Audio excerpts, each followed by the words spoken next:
Pessoal, nessa questão, eles dizem que até algum tempo considerava-se que fungos e bactérias pertenciam ao reino vegetal. Com o reconhecimento das diferenças entre eucariotos e procariotos, as bactérias foram separadas, mas os fungos permaneceram incluídos no reino vegetal. Mais recentemente, porém, tornou-se claro que os organismos agrupados como fungos definitivamente não são plantas.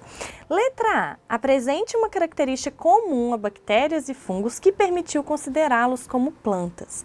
Então, pessoal, nesse caso aqui, o que a gente tem nas bactérias e nos fungos que nos confunde a ponto da gente achar, antigamente que eles eram plantas? É a parede celular. A parede celular é um envoltório que fica externo à membrana,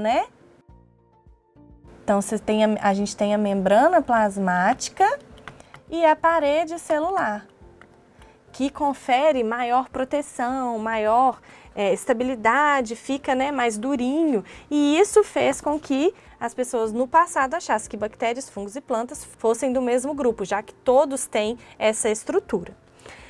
Letra B. Apresente uma característica das bactérias que demonstra serem elas pertencentes a outro reino. Qual é esse reino?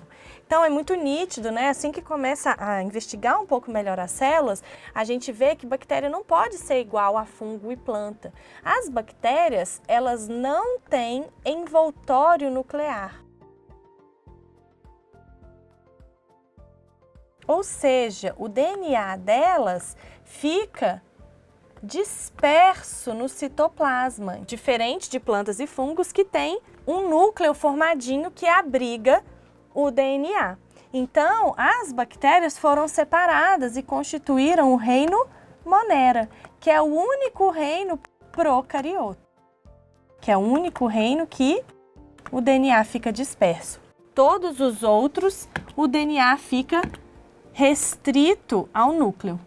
Na letra C, então, eles pedem que a gente cite duas características das plantas que não são encontradas nos fungos. Então, pessoal, as plantas são seres fotossintetizantes, ou seja, eles realizam a fotossíntese. Para isso, eles têm que ter cloroplastos, que são estruturas que não encontramos nos fungos. Além disso, o fato de fazer fotossíntese significa que as plantas são seres autotróficos, ou seja, produzem seu próprio alimento. E os fungos são heterotróficos, ou seja, eles obtêm o alimento deles do meio, diferente das plantas.